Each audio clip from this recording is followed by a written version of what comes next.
Muy buenos días, buenas tardes, buenas noches. Espero que estén de maravilla en este despertar de la conciencia. Vamos a leer un poquito del capítulo 8 del libro maravilloso de David Icke, El despertar del león. Vender la película. No se establece una dictadura para salvaguardar una revolución. Se hace la revolución para establecer una dictadura. George Orwell. Después del suceso de Perú, aprendí un hecho crucial sobre el modo en que se programaba en masa a la población a través de numerosas técnicas de manipulación mental y emocional. Existen dos técnicas concretas que las personas deben conocer. He estado repitiendo durante años y seguiré haciéndole porque es sumamente importante que se entienda. Las he denominado problema, reacción, solución y enfoque escalonado, y cada día se utilizan para vender el plan fascista comunista del linaje a un público desinformado.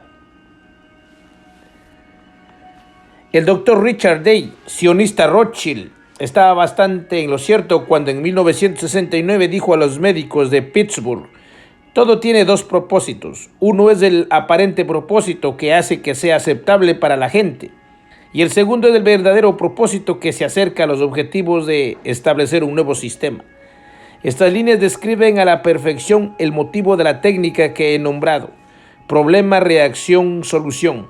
Hoy en día es una técnica ampliamente utilizada por aquellos que pueden ver lo que está ocurriendo. Y es genial porque comprender el método del PRS, programa, respuesta y solución, hace que sea mucho más difícil dejarse manipular. Funciona de la siguiente manera. Uno quiere cambiar la sociedad de tal forma que sabe que atraerá una gran oposición, como con un gobierno mundial, un banco central, un ejército central, una moneda única, un implante de microchips o la población y un estado vigilado que haría estremecer a George Orwell. Para evitar tal magnitud de hostilidad, uno no revela sus planes abiertamente, sino que utiliza la técnica de problema, reacción, solución.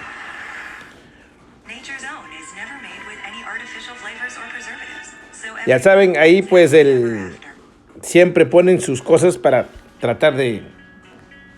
Bueno, problema, reacción, solución. Hoy en día es una técnica ampliamente utilizada por aquellos que pueden ver lo que está ocurriendo. Y es genial porque comprender el método del programa, reacción, solución hace que sea mucho más difícil dejarse manipular. Funciona de la siguiente manera. Uno quiere cambiar la sociedad de tal forma que sabe que atraerá una gran oposición, como con un gobierno mundial, un banco central, un ejército central, una moneda única, un implante de microchips a la población y un estado vigilado que haría estremecer a George Orwell. Para evitar la magnitud de hostilidad, uno no revela sus planes abiertamente, sino que utiliza la técnica del problema, reacción, solución. En la primera etapa crea secretamente un problema. Podría ser un ataque terrorista, una crisis económica, una guerra, una pandemia, cualquier situación que se ajuste al plan del momento.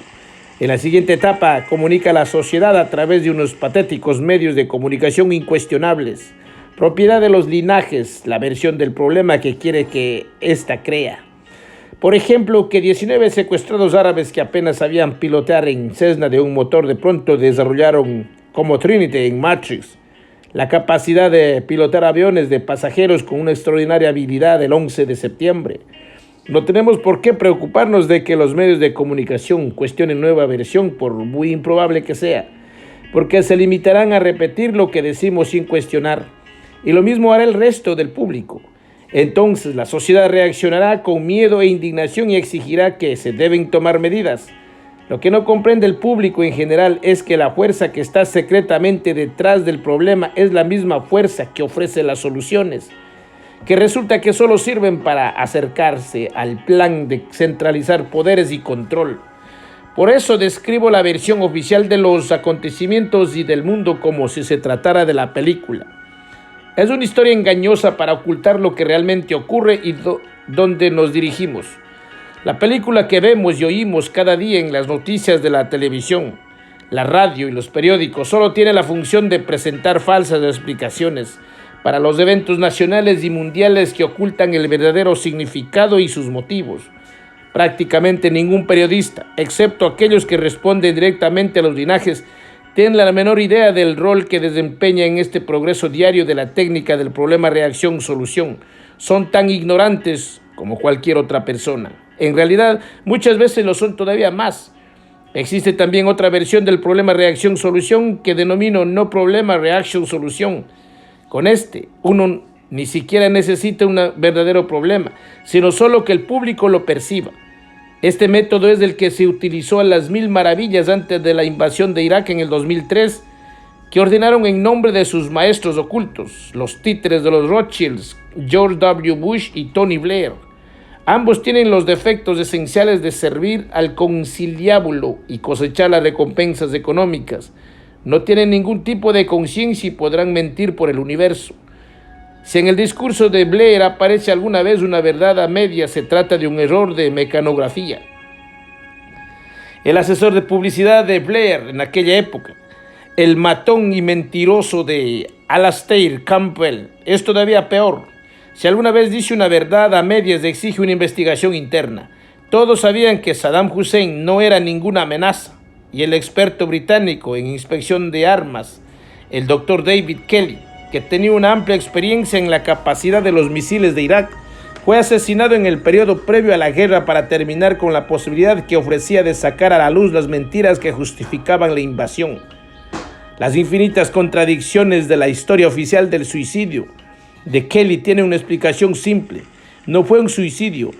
6 médicos que afirmaron que Kelly había sido asesinado han tomado medidas legales para exigir la reapertura de la investigación de su muerte. Dijeron que publicarían un informe implacable que podría demostrar que no cometió un suicidio. Bush, sionista Rothschild, y Blair, sionista Rothschild, son culpables del asesinato de masas por iniciar una guerra basada en una mentira calculada. La invasión de Irak estaba planeada desde mucho antes de que se hablara de ello públicamente, tal y como mis libros revelaron hace años y fuentes oficiales lo han corroborado.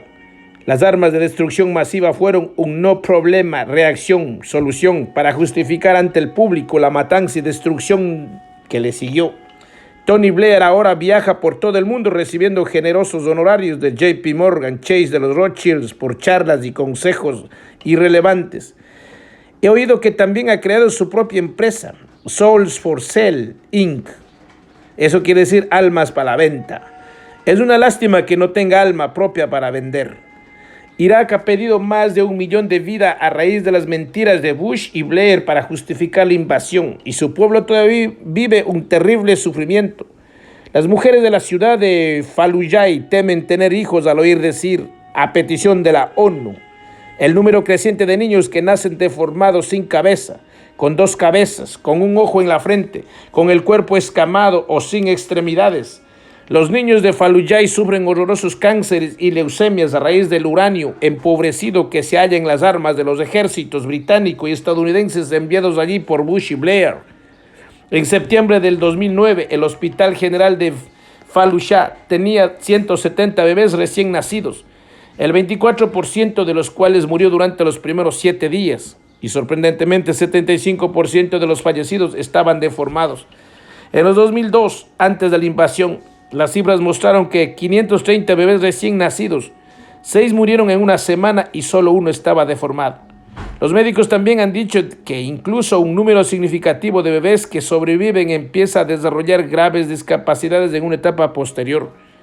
Cuando la gente opuso al gobierno británico a causa de estas atrocidades, los proveedores profesionales de sandeces, como el miembro del Parlamento Gareth Thomas, ministro del Departamento del Desarrollo Internacional, dijo que no había problema porque en Fallujah no nacían más que 2 o 3 bebés deformados al año.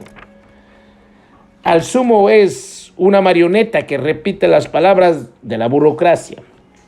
Cuando menos es un maldito mentiroso. Un sepultero de un cementerio dijo que enterraba entre 4 y 5 bebés al día, la mayoría de los cuales estaban deformados. ¿Es suficiente para ti, señor Blair? ¿Te hace sentir un hombre, no es así? Todo esto ha ocurrido por usar la simple pero devastadora técnica que consiste en crear el problema o la ilusión y luego ofrecer una solución. El autor hace un juego de palabras con Souls for Sale, que en español puede traducirse por almas para vender. Problema, reacción, solución el 11 de septiembre. Los ataques de 11 de septiembre del 2001 fueron el problema, reacción, solución más clásico que podríamos encontrar. La red de sociedades secretas de los Rothschilds es la fuerza que controla y coordina el gobierno estadounidense, el ejército, la Agencia de Seguridad Nacional, NCA, la CIA, el FBI, las agencias de seguridad exterior, especialmente la inteligencia británica y el Mossad de Israel.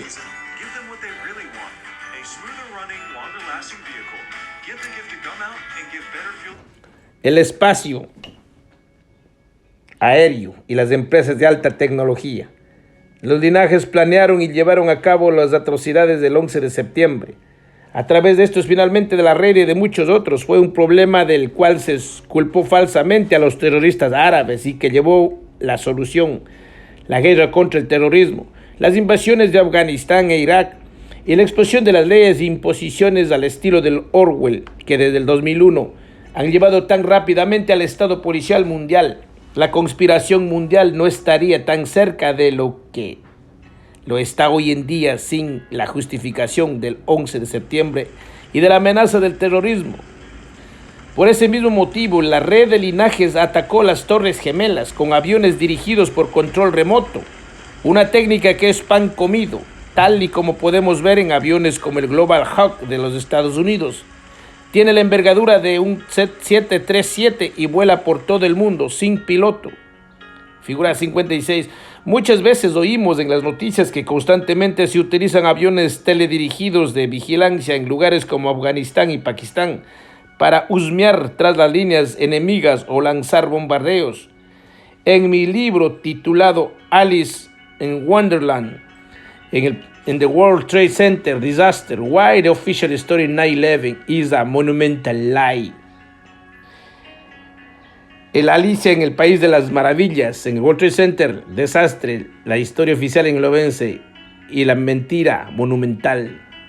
He desacreditado la historia del 11 de septiembre y existe también una amplia variedad de material escrito y de videos sobre la investigación de los atentados en la página de web davidike.com.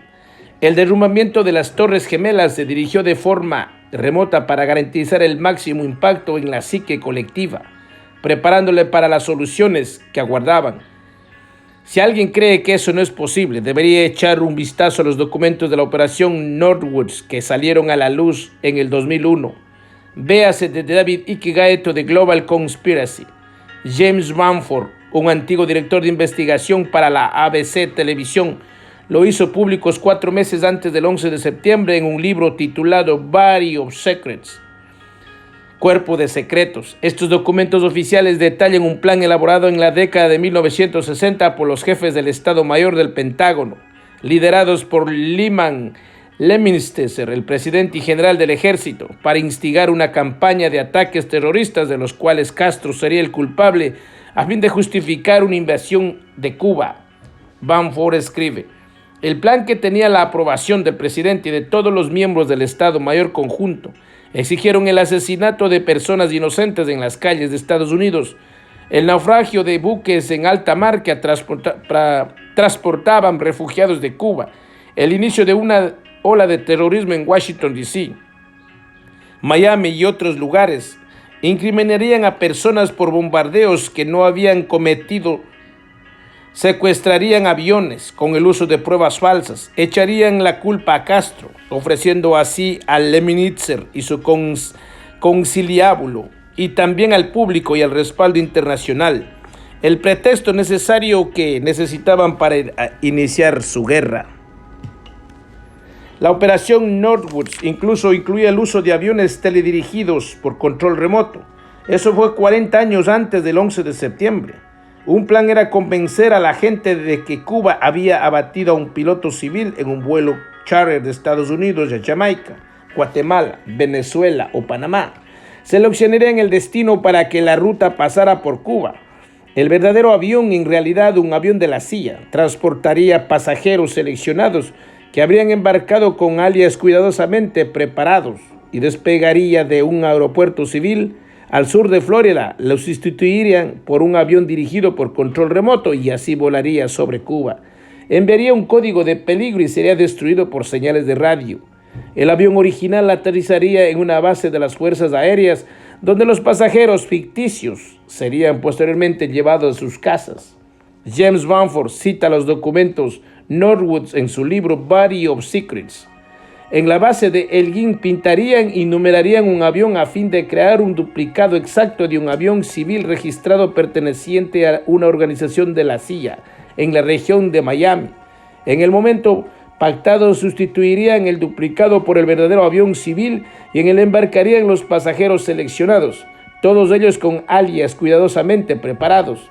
El verdadero avión civil se convertiría en un avión teledirigido, un avión sin tripulación dirigido por control remoto. Programarían la hora de despegue del avión teledirigido y del avión verdadero a fin de permitir un encuentro en el sur de Florida. Desde el punto del encuentro, el avión de pasajeros descendería a una altitud mínima y volaría directamente a una pista auxiliar de la base de Elgin, donde organizarían cómo evacuar a los pasajeros y devolver el avión a su base. El avión teledirigido continuaría con su plan de vuelo cuando sobrevolará Cuba.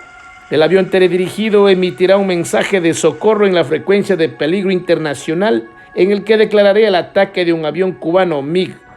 La emisión sin interrumpiría la destrucción del avión provocada por señal de radio. Ello permitiría a las emisoras de radio de la ICAO, Organización Internacional de la Aviación Civil, del hemisferio norte comunicar a Estados Unidos lo ocurrido en el avión en lugar de que Estados Unidos trate de vender el accidente. Esta es la mentalidad de las personas de la que estamos hablando. Al parecer el presidente Kennedy detuvo el plan porque se negó a dar su aprobación, pero algo muy similar a lo que ocurrió el 11 de septiembre y en los posteriores ataques terroristas, como los atentados de Londres en el 2005. Estaban probablemente planeados desde hace 40 años. Imaginemos el potencial tecnológico que tienen ahora en comparación con entonces. Estas operaciones de bandera falsa en las que los gobiernos y los servicios de inteligencia cometen actos terroristas y echan la culpa a otras personas son técnicas comunes del Mossad, el servicio controlado por los Rothschilds. La mayor parte de las veces se salen con la suya, pero en 1954 irrumpió un escándalo en el que salió a la luz que agentes israelíes habían colocado bombas en numerosos edificios de Egipto, incluso en uno que pertenecía a Estados Unidos, y dejaron pruebas falsas que implicaron a los terroristas árabes.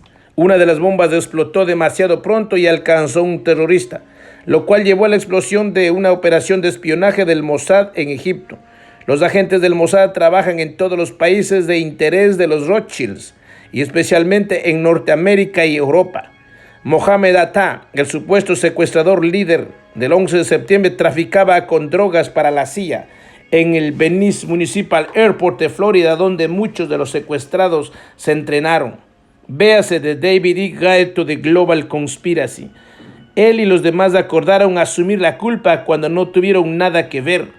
La infame transferencia bancaria de $100,000 de la Dirección de la Inteligencia Inter-Services o ISI de Pakistán a Atta antes del 11 de septiembre no era para costear los ataques, sino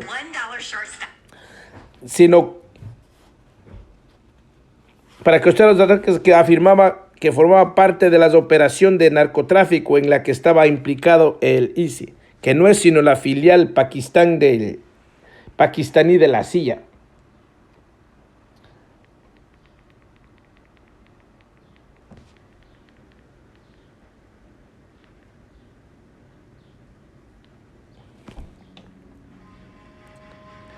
La ISI es el conducto entre los cultivadores de amapolas de Afganistán y la heroína que termina en las calles de Estados Unidos y el resto del mundo para financiar los proyectos secretos de los blindajes como el 11 de septiembre y mantener todo fuera de balance. El hombre que transfirió el dinero a Atta era el jefe del ISI, Mahmoud Ahmad, que llegó a Washington una semana antes del 11 de septiembre para reunirse con agentes del gobierno y del servicio de inteligencia. Mientras ocurrían los ataques, él desayunaba con el senador de Florida, Bob Graham, presidente del Comité de Inteligencia del Senado, junto con el embajador de Pakistán en Estados Unidos, Maleha Lodhi, y otros miembros estadounidenses del Senado y el Comité de Inteligencia. Entre ellos se hallaba Porter Goss, agente y representante de la CIA.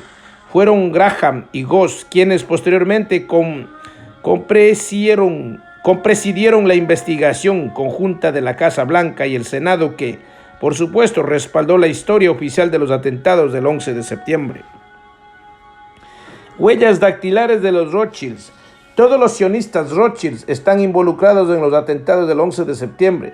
Larry Silverstein, sionista Rothschild, y su compañero Frank Lowe, sionista Rothschild, hicieron un contrato de arrendamiento de 99 años de todo el complejo del World Trade Center antes del 11 de septiembre y lo aseguraron por $3.550 millones.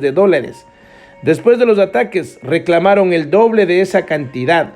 En 1945, Lowry se unió al grupo terrorista y sionista Haganah durante el reinado del asesinato e intimidación contra los palestinos, y es un estrecho colaborador de los primeros ministros israelíes, como Benjamin Netanyahu y Ehud Olmert.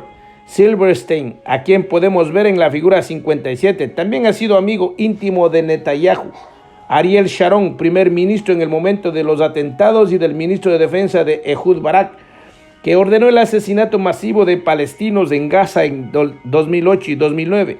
Silverstein y Lowry negociaron el trato de World Trade Center con Lewis Eisenberg, sionista Rothschild, presidente de la Autoridad Portuaria de Nueva York y Nueva Jersey, y anteriormente de Goldman Sachs, controlado por los Rothschilds. Silverstein y Eisenberg ostentan cargos representativos en el United Jewish Appeal, una organización multimillonaria de los sionistas Rothschilds que recauda dinero para Israel. Silverstein no estuvo en el World Trade Center el 11 de septiembre del 2001. La reunión que tenía programada con los trabajadores de la autoridad portuaria en el piso 88 de la Torre Sur se canceló en el último minuto. Associated Press informó de que tenía una cita con el dermatólogo. Silverstein también dijo que la otra torre de World Trade Center, el edificio 7, fue derrumbado, lo cual en la jerga de las demoliciones significa una demolición controlada. Con toda la historia oficial dice que el edificio se derrumbó porque estaba en muy mal estado. Silverstein dejó que la verdad saliera a la luz, sin embargo, y desde entonces ha estado tratando desesperadamente de encontrar una explicación convincente para lo que dijo. Demoler algo tan grande como el edificio 7 supondría días de preparación y requeriría colocar detenidamente los explosivos en los lugares precisos para hacer que la estructura cayera sobre sí misma y no se inclinará. ¿Cómo se las arreglaron para conseguirlo, según Silverstein, sin disponer de tiempo después de que dieran la orden de demolición? Es una insensatez, por supuesto, como el resto de la historia del 11 de septiembre, que repiten ciegamente los medios de comunicación. Las cargas explosivas ya se habían depositado en el edificio 7 antes del 11 de septiembre a fin de preparar su demolición. Fue parte de un guión planeado que se inició aquel día. El 11 de septiembre, el asistente del fiscal general de Estados Unidos era Michael Chertoff, sionista Rothschild, un antiguo estudiante de la London School of Economics de la Sociedad Fabiana. Su madre fue una de las primeras agentes del Mossad después del bombardeo del Estado de Israel en 1948. Chertoff fue el primer director del Departamento de Seguridad Nacional al estilo Orwell, cuando se fundó tras los atentados del 11 de septiembre. Liberó a más de 100 miembros de un grupo de espionaje israelí que habían penetrado en los escalafones superiores de las agencias de inteligencia y del ejército estadounidense. Algunos de ellos siguieron a Mohammed Atta durante las semanas previas a los ataques, pero cuando el grupo fue descubierto, Chertoff, un ciudadano con doble nacionalidad estadounidense e israelí, los dejó en libertad. Chertoff también liberó a 5 agentes del Mossad que fueron arrestados en New Jersey el 11 de septiembre después de haberlos visto grabando y aclamando los ataques. Se encontró que tenían pasaportes falsos, una gran cantidad de dinero y navajas como aquellas que supuestamente utilizaron, pero no lo hicieron. Los secuestradores, sin embargo, se encontraron navajas en los lugares donde fueron los secuestradores, Recuérdese que las espías israelíes siguieron a Atta durante semanas. Los 5 agentes del Mossad utilizaron de tapadera una empresa de transportes llamada Urban Moving Systems e inmediatamente después del 11 de septiembre su propietario Dominic Sutter, sionista Rothschild, se fue rápidamente a Israel. Uno de los 5 agentes del Mossad, Rothschild, dijo a la radio israelí que lo habían enviado a Nueva York para documentar el evento. ¿Cómo podría ser a lo menos que supieran el antemano lo que iba a suceder? 2 trabajadores israelíes de una empresa de software de los sionistas Rothschild llamada Odigo, a 2 manzanas de World Trade Center, fueron advertidos de los ataques por mensajes informáticos 2 horas antes de que el avión se estrellara en la primera torre, pero no comunicaron la advertencia. Dieron la dirección del remitente al FBI, pero no ocurrió nada. ¿Por qué? Bien, ahora sabemos por qué. Aquellos que idearon los ataques también controlan el FBI. La sede de Odigo está en Israel y su departamento de investigación y desarrollo está en Herzliya, una pequeña ciudad al norte de Tel Aviv, que resulta que es el hogar del Mossad, y este tiene varias empresas de software que emplea de tapadera. Jonathan Elinov, un investigador de creocorruption.com, también reveló una historia en octubre del 2009 sobre los estudiantes de arte de Alemania y Austria que estaban viviendo en la torre norte de World Trade Center antes del 11 de septiembre y fueron arrestados por el grupo de espionaje de Mossad tras los ataques. Estudiantes de arte es una conocida tapadera que utiliza el Mossad. Elinov proporcionó documentos, fotografías y numerosas pruebas que lo corroboraron. En mayo del 2000, vivían en el piso 91, dormían en tiendas y trabajaban en la construcción. Tenían pases oficiales para acceder a la obra y se afirma que estaban allí para realizar una proeza artística. Se dice que estaban vinculados a un grupo llamado Gelatin que fomentaba ardides publicitarios para promover la cultura del pop. Elinov dice que agentes del Mossad arrestaron a estos estudiantes y luego los dejaron en libertad.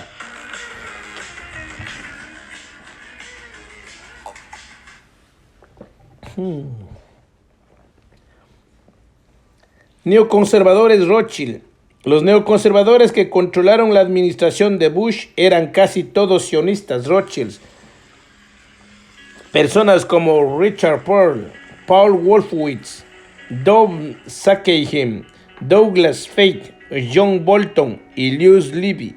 Exactamente un año y un mes antes del 11 de septiembre elaboraron un documento en el que pedían el asesinato de Saddam Hussein y la instigación de más guerras de conquista. Era probable que este proceso de transformación se prolongase, decía el documento, en la ausencia de algún evento catastrófico y catalizador como un nuevo Pearl Harbor. Véase de David Icke Gaeto de Global Conspiracy and How to End It para leer toda la historia. Uno de los firmantes de este documento fue Dov Zakheim, sionista Rothschild. El interventor del Pentágono a cargo de las finanzas en la época del 11 de septiembre y otro estadounidense que estudiaba en la London School of Economics de la Sociedad Fabiana. De alguna manera se las arregló para perder más de $3 billones durante su estancia en el Pentágono.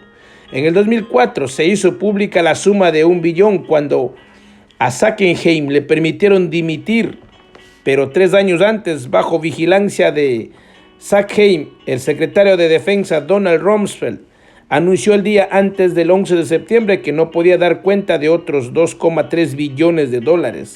El 10 de septiembre era el día en que cualquier hecho que se anunciara se perdería a la estela de los ataques del día siguiente.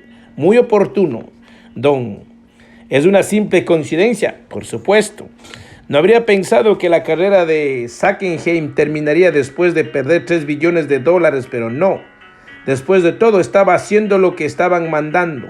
Abandonó el Pentágono para unirse a Booz Allen Hamilton, una de las consultorías más grandes del mundo que trabaja estrechamente con la Agencia de Investigación de Proyectos Avanzados de Defensa, DARPA.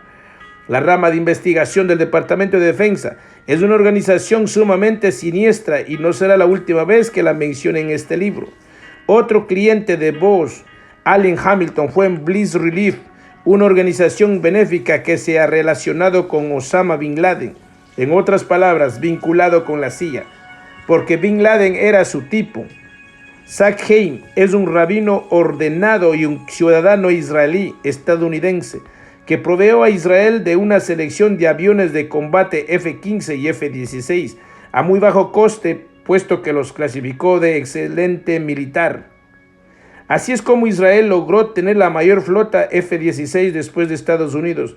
El padre de Zach Haim era un agente de Betar, una parte de la red terrorista sionista Rothschild que bombardeó Israel.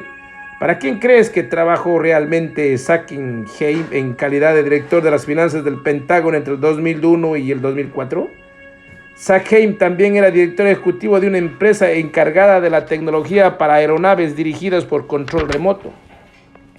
El director de la CIA en el momento de los atentados del 11 de septiembre era George Tenet, sionista Rothschild, que recibió los más altos honores que otorgaba la Liga Antidifamación de los Rothschilds. Cuando George W. Bush y Dick Cheney se vieron obligados a anunciar una investigación del 11 de septiembre, dijeron que la encabezaría Henry Kissinger, sionista Rothschild, uno de los principales agentes Illuminati de los últimos 50 años. Kissinger dejó su puesto a causa del furor que le siguió, pero el informe final de la Comisión de Investigación del 11 de septiembre, que corroboró la historia oficial, fue escrita por Philip Zelikow, sionista Rothschild. Estos solo son unos pocos titulares, tan solo un vistazo de las conexiones, pues el alcance del laberinto es extraordinario, tal y como es mostrado en otros libros como Alice in Wonderland and the World Trade Center Disaster y de David Icke Guide to the Global Conspiracy and How to End It. ¿Qué hacen los medios de comunicación? O bien permanecen en silencio, o bien ridiculizan y condenan a aquellos que se oponen a la versión oficial, a diferencia de los periodistas profesionales, que no son lo suficientemente inteligentes o atrevidos para hacerlo.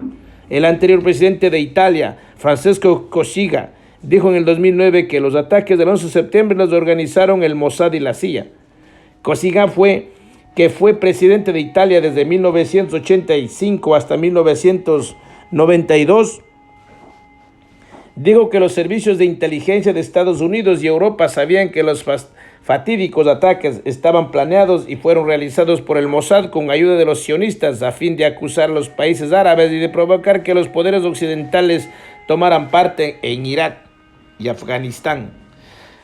Sin duda sabe cómo funciona el juego. Cossiga ayudó a crear la Operación Gladio, que estuvo detrás de los atentados terroristas en Europa entre los 60 y los 80. Su rol fue ingeniar ataques terroristas y echar la culpa a aquellas personas que el conciliábulo de los Rothschilds quería demonizar. Tal y como he dicho, el Mossad es el líder mundial de esta técnica. Vincenzo Vinciguerra, agente de Gladio, dijo bajo juramento lo siguiente en el 2001. Tuvieron que atacar a civiles, al pueblo, mujeres, niños, personas inocentes, personas desconocidas ajenas a cualquier juego político. El motivo era bastante simple: forzar a la gente a exigir al Estado mayor seguridad. De eso se trató exactamente el 11 de septiembre. El día de Navidad del 2009 hubo otro ataque terrorista en un avión de pasajeros estadounidenses y otra vez más fue un montaje evidente. La historia oficial dijo que un hombre nigeriano de 23 años llamado Umar Farouk Abdulmutalab intentó hacer estallar un vuelo de Northwest Airlines con destino a Detroit con un dispositivo colocado en los calzoncillos. Se dio a conocer por terrorista de la entrepierna, a diferencia del terrorista de los zapatos. Según se dice, el tipo solo se quemó y los demás pasajeros y la tripulación lograron aislarlo. Gordon Duff, un analista del ejército y especialista contrainsurgente, dijo acerca del intento de hacer explotar el avión: sus explosivos no podrían haber hecho estallar ni su propio asiento. No habría funcionado ni a plena potencia. Todo estaba organizado. Al problema le siguió inmediatamente la solución: controles de seguridad, mucho más invasivos que el absurdo gobierno británico anunció con la introducción de escáneres corporales que podían ver todo el cuerpo desnudo, ver a través de la ropa. La tecnología ya existía y se estaba haciendo pruebas. Necesitaba una excusa para establecerlo como norma. Y en el momento justo, un tipo nigeriano se prende los calzoncillos. Eso también les dio la oportunidad de centrarse en Yemen, en lugar estratégicamente situado, donde supuestamente el terrorista se entrenó con Al-Qaeda. Michael Chertoff, sionista Rothschild, el primer presidente de Seguridad Nacional tras el 11 de septiembre, exigió inmediatamente los escáneres corporales en todos los aeropuertos de los Estados Unidos. Resulta que esta empresa de gestión de la seguridad y el riesgo, Chertoff Group, tiene un cliente que fabrica escáneres corporales. Esta es la manera de actuar de los Illuminati.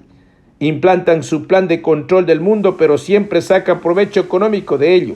Buena parte del plan y los escáneres.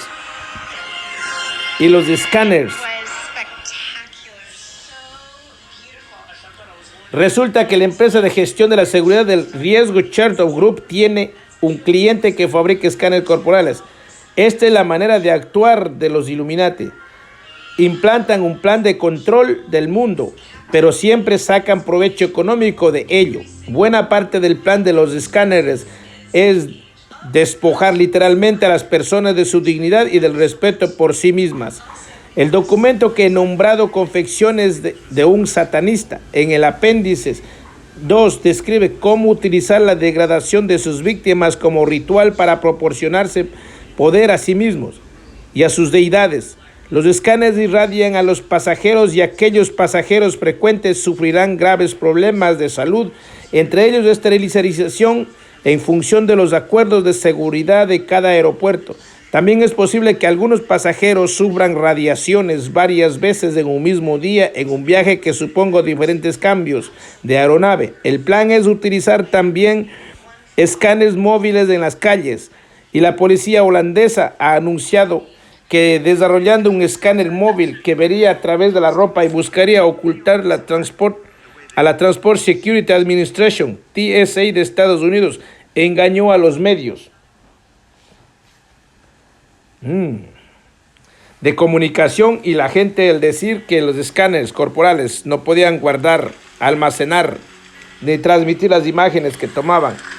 El Electronic Privacy Information Center descubrió documentos que manifiestan que si se pueden hacer todas estas cosas, los documentos de la TSA divulgados bajo el Acta de Libertad de Información corroboran que todos los escáneres corporales que compró la TSA tienen la capacidad tanto de guardar como de transmitir sus imágenes. No podemos creernos ni una sola palabra de lo que dicen el Estado y sus adláteres. Es una mentira tras otra. Curiosamente, hace unos meses me hallaba en el aeropuerto de Heathrow esperando una larga cola mientras la gente tenía que quitarse los zapatos. Terrorista de los zapatos y los cinturones. ¿Alguna vez ha existido un terrorista del cinturón? Y bromeé con una pareja de pasajeros acerca de que el día en que alguien llevara un dispositivo en los calzoncillos tendríamos un problema. Entonces ocurrió: el día que haya un terrorista del trasero dejaré de volar.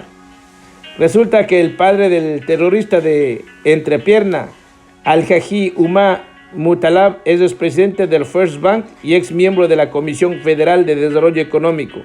Es uno de los hombres más ricos de África y tiene vínculos con el Fondo Monetario Internacional y el Banco Mundial de Creaciones de los Rothschilds. Nigeria es una dictadura corrupta y despiadada en la que es más que la mitad de la población vive con menos de $1 al día. Y para ganar el mismo dinero que Mutalab, uno necesita estar sumamente involucrado en la corrupción del Estado, que tiene vínculos muy estrechos con el Mossad, la agencia de inteligencia israelí Rothschild, cuya presencia en Nigeria es muy importante. Mutalab también dirigió la industria de armamento nacional en asociación con Israel y especialmente con el Mossad, con el que parece que mantenían contrato a diario. La historia oficial dice que unas semanas antes de que su hijo se prendiera fuego en los calzoncillos, fue a la embajada de Estados Unidos para advertir a los funcionarios de que su hijo era un terrorista potencial, y por lo visto también acudió a la CIA. No se tomó ninguna acción que pudiera haber evitado que su hijo embarcara en el avión de Northwest, porque es lo que querían que hiciera. Umar Farouk Abdul Mutalab embarcó en el vuelo en el aeropuerto Schiphol de Ámsterdam, donde una empresa israelí del Mossad de seguridad llamada ICTS es la encargada de la seguridad del aeropuerto.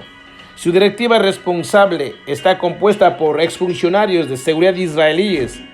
Haaretz, el diario israelí, lanzó la pregunta de cómo podía ser que ICTS hubiera permitido subir al avión a Abdulmutallab cuando había pruebas y circunstancias más que suficientes para sospechar de él. Bien, ¿cómo puedo decirlo? ICTS tiene un historial más bien desafortunado cuando se trata de terrorismo en los diversos medios de transporte.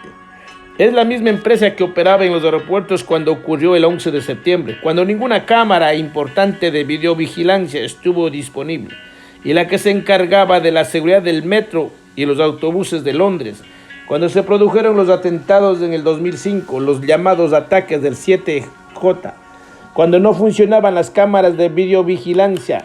ICTS estuvo implicada en la seguridad del aeropuerto Charles de Gaulle de París, cuando el terrorista de los zapatos, Richard Reid, embarcó en su vuelo, y la empresa también trabaja con el gobierno de Nigeria. Israelí había identificado a Reid como terrorista sospechoso un tiempo antes del vuelo de la bomba de zapato, pero no dijo nada a ninguna agencia de seguridad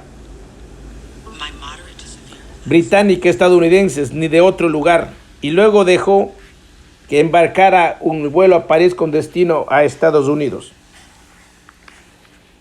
Claudette Lewis, la tía de Reid, que vivió con él en el sur de Londres, al parecer dijo que creía que le habían lavado el cerebro.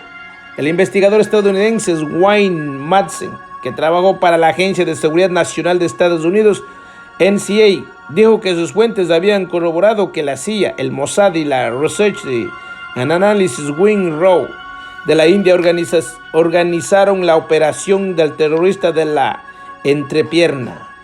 Madsen dice que esta misma combinación ideó los ataques terroristas de Mumbai en el 2008 y el asesinato del ex primer ministro pakistaní Benazir Bhutto, en el que también participaron exagentes de inteligencia de la agencia afgana CAD. Kurt Haskell, abogado de Michigan, y su mujer Lori Haskell, también abogada, dijeron que los medios de comunicación estadounidenses que habían visto a un hombre indio bien vestido tramitar el embarque del terrorista de entrepierna, Umar Farouk Abdulmutallab, en el vuelo de Northwest sin pasaporte en el mostrador de facturación de Schiphol. Haskell dijo que CBS News solo habló el hombre indio y lo que dijo fue que este hombre necesitaba embarcar en el avión y que no tenía pasaporte. El vendedor de billetes le respondió que necesitaba pasaporte para subir al avión y el indio dijo que era de Sudán y que allí nunca viajaban con pasaporte. Kurt Haskell también dijo que después de que los pasajeros bajaran del avión en Estados Unidos, interrogaron y arrestaron a otro hombre indio del avión, a quien denomina hombre de naranja. Haskell dijo que un agente del FBI se acercó a los demás pasajeros y le dijo: os vamos a trasladar a otro sitio porque este no es seguro. Estoy seguro de que muchos de vosotros habéis visto lo que ha pasado, refiriéndose al tipo de naranja, y sois lo suficientemente inteligentes para entenderlo. Las autoridades negaron públicamente que hubieran arrestado a ningún otro pasajero, pero cuando se enfrentaron a otros testigos que corroboraron lo que había ocurrido, rectificaron. Esto sí, hubo una persona arrestada, pero iba en otro vuelo. Los pasajeros de Northwest permanecieron juntos y alejados de cualquier otra persona, de modo que esta declaración es una mentira descarada. Los pasajeros también informaron de que un hombre del avión grabó a Abdulmutallab con su videocámara durante el vuelo y cuando el terrorista intentó activar el dispositivo, el hombre siguió grabando tranquilamente. Toda esta historia tiene los habituales elementos de una operación de bandera falsa, de un problema reacción-solución. Sin duda, le da un nuevo significado a la expresión inglesa liar, liar, pants on fire. Problema, reacción, solución. Las guerras mundiales. Las dos guerras mundiales fueron un problema, reacción, solución, cuyo objetivo era transformar el rostro de la sociedad mundial y centralizar poderes sin parangón a través de instituciones creadas por los Rothschilds, como la ONU, el Fondo Monetario Internacional, el Banco Mundial y el Área de Libre Comercio Europeo, que se transformó en la Unión Europea. Nada cambia una sociedad de forma más exhaustiva y permanente que una guerra, y eso explica el hecho de que tengamos tantas. Los linajes y sus agentes instauraron a Hitler y financiaron a los nazis para que llegaran al poder. Y eso explica cómo fue posible que Alemania pasara tan rápidamente de vivir una catástrofe económica durante la República de Weimar tras la Primera Guerra Mundial, con una inflación del 1000%, a tener una economía y un ejército que podría apoderarse de Europa. Prescott Bush, el abuelo del presidente George W. Bush, trabajó para el imperio Harriman, controlado por los Rothschilds, que canalizó enormes sumas de dinero a los nazis. Lo hizo a través de una empresa que dirigía a Prescott Bush llamada Union Banking Corporation, que funcionó en conjunto con el imperio del acero y la banca del famoso patrocinador de Hitler, Fritz Thyssen. Las industrias de Thyssen fabricaron la maquinaria de guerra de Hitler, quien además estuvo patrocinado por la Union Banking Corporation de Harriman Bush. La VC cerró finalmente en Estados Unidos por hacer negocios con el enemigo, por las principales organizaciones sionistas Rothschild de Estados Unidos, que constantemente vociferan los términos antisemita y colaborador de los nazis. Permanecen en silencio sepulcral acerca del apoyo que dan a los nazis. Las familias como los Rockefellers, los Bush y los Harrimans. Es perfectamente comprensible dado que estas organizaciones a la casa de nazis están controladas por los Rothschilds, igual que los Rockefellers, los Bush, los Harriman, etc. He estado hablando del vínculo de la familia Bush con los nazis desde mediados de 1990 y el 2001. John Loftus, presidente del Museo del Holocausto de Florida, también subrayó este hecho. Loftus, un ex fiscal del Departamento de Justicia de la Unidad de Crímenes de Guerra nazi, dijo que los líderes industriales nazis eran propietarios secretos de la VC de Harriman Bush, controlada por los Rothschilds. En la figura 60, Joseph Mengele, el ángel de la muerte que escapó de Alemania gracias a las redes de los Rothschilds, Rockefeller, y que transferían dinero a la VC a través de un segundo banco en Holanda. Incluso después de que Estados Unidos le declarara la guerra a Alemania, el banco fue liquidado en 1951, dijo Loftus. Y Prescott Bush, el abuelo del presidente Bush, y Herbert Walker, su tatarabuelo, recibieron 1,5 millones de dólares como parte de la disolución. Herbert Walker es el donde vienen las iniciales HW del nombre de Bush padre. Loftus dijo que tenía un archivo de expedientes que vinculaba el banco y Prescott Bush con el dinero de los nazis. La fortuna de la familia Bush vino del Tercer Reich, dijo Loftus en una conferencia durante el Festival de Lectura de Sarasota en el 2001. Loftus también dijo que la familia Rockefeller tiene lazos con los nazis, algo que he estado destacando desde mediados del 90.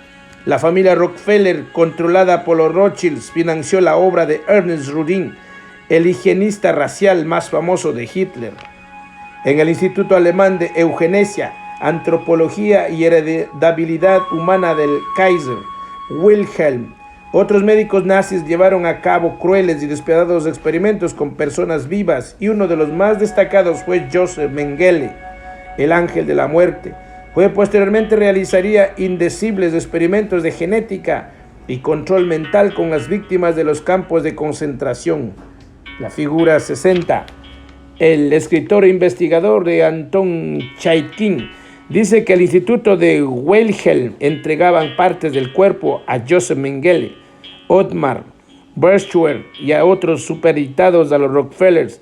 Los Rothschilds, los Rockefellers y los Harriman idearon el movimiento eugenésico de la pureza racial. Los linajes se consideran a sí mismos la raza maestra, al tiempo que los demás son un mero rebaño. Véase And the Truth Shall Set You Free, para los orígenes del movimiento eugenésico. Fue el vínculo con Rockefeller, entre otros, lo que permitió a Joseph Mengele escapar a Sudamérica y Estados Unidos tras la guerra, donde trabajó en programas de gobierno y el ejército de control mental y de genética.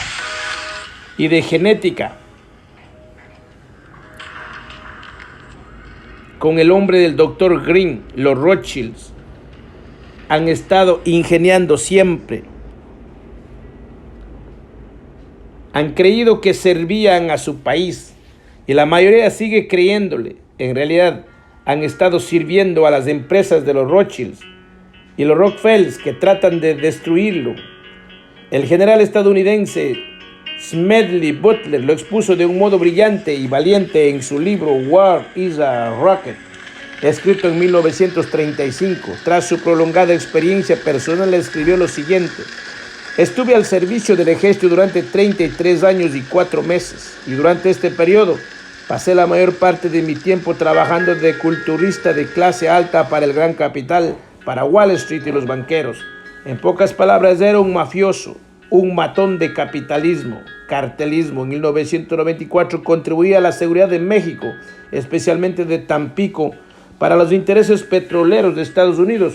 Ayudé a hacer que Haití y Cuba fueran lugares decentes para que los tipos de National City Bank reunieran sus ingresos. Ayudé a la expoliación de media docena de repúblicas centroamericanas para el beneficio de Wall Street. Entre 1902 y 1912 contribuí a purificar Nicaragua para el International Banking House of Brown Brothers. En 1916 di un poco de luz a la República Dominicana para los intereses del azúcar de Estados Unidos. En 1903 contribuí a que Honduras fuera un lugar adecuado para las empresas fruteras estadounidenses. En 1927 ayudé a que Standard Oil se mantuviera sin problemas en China. En retrospectiva, tal vez le haya dado a Al Capone unos pocos consejos. Lo mejor que hizo fue dirigir sus asuntos en 3 distritos. Yo lo he hecho en 3 continentes. El conciliábulo de los Rothschild está planeado una tercera guerra mundial entre Estados Unidos, Europa, China y Rusia, y al fin de crear un problema al que poder ofrecer una solución a nivel mundial, un gobierno y un ejército mundial para evitar que esto vuelva a ocurrir de nuevo. La crisis financiera se ideó fríamente en el 2008. Se instigó al fin de propiciar el comienzo de mucho caos y sufrimiento, de tal modo que las personas al final aceptaran una nueva estructura económica mundial basada en un banco central y una única moneda electrónica. Es terrible. ¡Qué desastre! ¡Cuánto sufrimiento! No obstante, podemos ayudarte si nos dejas hacer lo que queremos. Problema, reacción, solución. Los presidentes. Hemos visto un ejemplo de la técnica problema, reacción, solución de los más descarados con la sustitución perfecta del presidente George W. Bush por Barack Obama, quien todavía debe demostrar si está cualificado para ser presidente. Bush fue el títere más indiscutible, que pasó buena parte de su tiempo de vacaciones en su rancho o viendo los deportes en televisión en compañía de una botella de Jack Daniels. Se limitaba a afirmar lo que le mandaban y a decir cuando podía. Las palabras que le proporcionaban. Los linajes utilizaban a 3 tipos de personas para los cargos públicos. Primero, aquellos que conocen el plan y lo apoyan muy pocos. Segundo, idiotas útiles y aspirantes obsesionados que desean elevar su estatus y aumentar su poder y harán lo que sea para conseguirlo. Son la mayoría, por eso hay tantos incompetentes arrogantes ocupando cargos públicos. Tercero, aquellos que tienen secretos oscuros, con frecuencia sexuales, que los linajes pueden revelar en cualquier momento, a menos que lo hagan lo que les piden sin cuestionarlo. Muchas personas, de lo que la mayoría cree, George W. Bush era en parte de los 3 tipos con predominio del segundo tipo. Los partidos republicano y demócrata y sus equivalentes en el resto del mundo son propiedad de los linajes Illuminati a través de la estructura de las empresas transnacionales, de las redes sociedades secretas. Durante los años Bush se sabe que el gobierno republicano estuvo controlado por la famosa red neocon o neoconservadora. Tal como he mencionado, se basaba en los laboratorios de ideas como el Project for the New American Century y el American Enterprise Institute, que junto con otros dirigiendo la invasión de Afganistán e Irak. Los neoconservadores son los operarios de los linajes cuya tarea consiste en controlar el Partido Republicano. Hay una versión demócrata de los neoconservadores en la que hay otro grupo de personas con sus laboratorios de ideas y fundaciones, al que denomino democonservadores. Las financiado por Soros o redes Rothschild Illuminati controlan tanto a los neocon como a los democon y dirigen el gobierno independientemente de quién gane las elecciones. La figura 62 del término con no se refiere a conservador, sino literalmente a con una palabra inglesa que en el diccionario define perfectamente como relacionado o implicado en la estafa o el fraude. Algunos Democonservadores son el cofundador de la Comisión Trilateral, Zbigniew Brzezinski, sionista Rothschild, al margen de que lo niegue, y el multimillonario George Soros, sionista Rothschild. Estos dos personajes resulta que son mentores y patrocinadores del Barack Obama, un testaferro de linaje hasta la médula. Figura 36-64. El Center for American Progress es un importante laboratorio de ideas de conservador. Ha estado financiado por Soros. El polaco Brzezinski dirá que no es un sionista Rothschild, pero sí que lo es. De no ser así, no habría podido ser un cofundador de la Comisión Trilateral de los Rothschilds junto con David Rockefeller. George Soros, cuyo verdadero nombre es George Schwartz, es un hombre despiadado que ayudó a confiscar las posesiones de sus compatriotas judíos en la Hungría ocupada por los nazis, al tiempo que hacía pasar por un no judío. Su perspectiva es precisamente la misma que la de los linajes. A continuación figura un artículo sobre el de la revista The Wall Street Journal, en el que habla de sus soluciones a los problemas económicos mundiales. En la figura 62, dos partidos, pero un solo maestro. Los neoconservadores republicanos y los democonservadores demócratas están controlados por la misma fuerza, los Illuminati, a quien Neil Hage ha simbolizado con el hombre de la barba. He colocado a Henry Kissinger en los democonservadores porque es un consejero de Obama, pero los movimientos entre los dos dependen de quién esté en el gobierno. ¿Y qué remedio surgió del señor Soros? En primer lugar, la creación de un Banco Central Internacional a largo plazo, nada menos que una transformación de la forma de gobernar el mundo, a fin de estabilizar y regular una verdadera economía mundial. Escribió: necesitamos algún sistema mundial para la toma de decisiones políticas, aunque no era factible ni deseable abrir la existencia de estados. Reconoció el señor Soros: la soberanía de los estados debe estar subordinada a las leyes institucionales e internacionales. En una entrevista con la revista francesa de la actualidad del Nouvel Observateur, Brzezinski admitió que fue él, en calidad de consejero de seguridad nacional del presidente Carter, quien ordenó la financiación y la formación de quienes actualmente llamamos terroristas de Afganistán. Quería que se opusieran al gobierno de los soviéticos en la capital, Kabul. A finales del 70, la idea, dijo, era atraer a la Unión Soviética a la invasión de Afganistán a fin de proteger el régimen de Kabul y dar el superpoder al rival Vietnam. El plan costó 1 millón de vidas.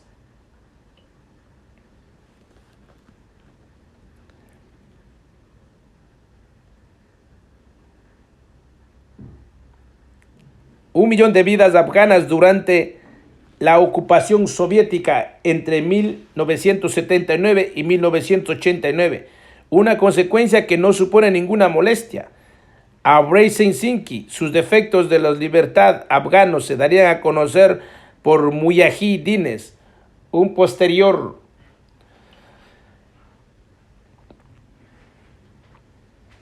posteriormente por talibanes y el supuesto Al-Qaeda.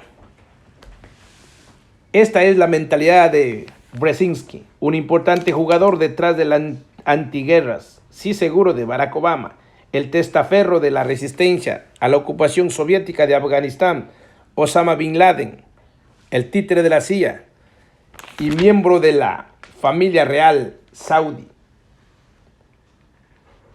Pues hay más, y el origen del nombre Al-Qaeda reside en la base de datos de la CIA. Sobre los miembros mujahidines, Al-Qaeda significa literalmente base o base de datos, tal y como corroboró Robin Cook, ex secretario de Exterior británico. Antes de morir de un repentino ataque al corazón, era un hecho bien sabido que el presidente Carter no haría nada al respecto a la política exterior sin el visto bueno de Brzezinski, su consejero de seguridad y cofundador de la Comisión Trilateral que eligió a Carter como presidente. Es una de las muchas grandes ironías de la presidencia de Obama, que está ordenando el envío masivo de tropas de refuerzo a Afganistán para luchar contra los terroristas talibanes, a quienes formó y organizó Brzezinski, un mentor de Obama. Como dice Morfeo en Matrix, al destino parece no le falta el sentido de la ironía. Sin embargo, en el caso de Brzezinski, No se trata del destino, es un cálculo despiadado. Los años de Bush se idearon para crear problemas catastróficos en Estados Unidos y por consiguiente en el mundo entero. Y Obama se estaba preparando para aparecer como el Mesías, que ofrecería las soluciones. El delito del 11 de septiembre condujo a las planeadas invasiones de Afganistán e Irak y puso a prueba los recursos de los estadounidenses hasta el límite, tanto económicos como militares.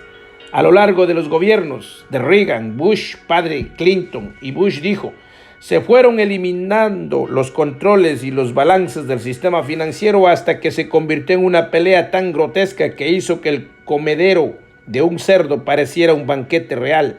El hombre que dirigía y fomentaba todo esto era el títere de los linajes Alan Greenspan, un sionista Rothschild y miembro del grupo Bilderberg, el Consejo de Relaciones Exteriores y la Comisión Trilateral. De manera previsible, los sionistas Rothschild son miembros de estos grupos satélites de la Mesa Redonda que han fundado los Rothschilds. Greenspan era el presidente de la Reserva Federal, el Banco Central de Estados Unidos, privado que la mayoría de los estadounidenses cree que es propiedad del gobierno. No lo es un conciliábulo de bancos privados creados y controlados por los Rothschilds. Véase And the Truth Shall Set You Free y dirigido por el Banco de la Reserva Federal de Nueva York. Según varias investigaciones llevadas a cabo en octubre del 2009, estos son algunos de los principales bancos de los Rothschilds que posee la Reserva Federal, Bank of America, JP Morgan Chase, Wells Fargo y Wachovia, Citibank, PNC Bank, Bank of New York Mellon, US Bank SunTrust, BK, HSBC Bank y Goldman Sachs.